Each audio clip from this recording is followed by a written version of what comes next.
Assalamualaikum warahmatullahi wabarakatuh. Perkenalkan, nama saya Lutfi Nur Aziza dari Fakultas Ekonomika dan Bisnis Prodi Manajemen, kelas Manajemen 4 semester 1 dengan NPM 2231111091. Di sini saya akan menjelaskan tentang teori evolusi manajemen. Tetapi sebelum saya menjelaskan teori tersebut lebih lanjut, ada baiknya kita mengetahui arti dari manajemen. Manajemen itu apa sih? Manajemen adalah suatu ilmu yang bersifat universal atau menyeluruh, atau bisa kita katakan bahwa manajemen adalah suatu ilmu yang dapat kita gunakan pada seluruh aspek kehidupan. Manajemen juga berasal dari kata dasar to manage, memiliki arti mengurus, memperlakukan, melaksanakan, mengelola, dan mengatur.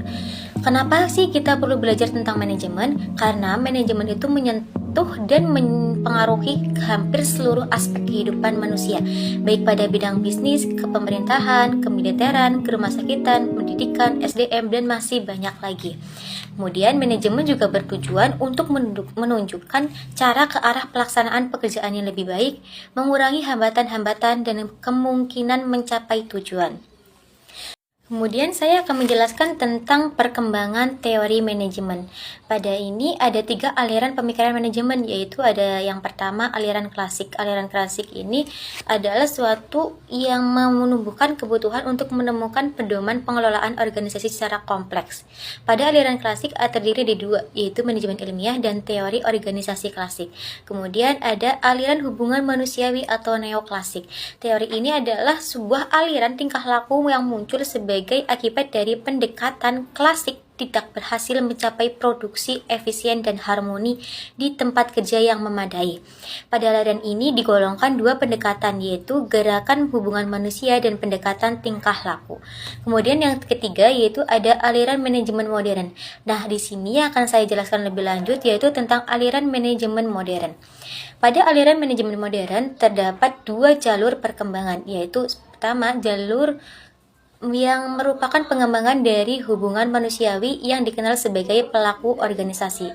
Kemudian jalur kedua dibangun atas dasar manajemen ilmiah atau dikenal sebagai aliran kuantitatif atau yang biasa kita kenal sebagai manajemen operasi.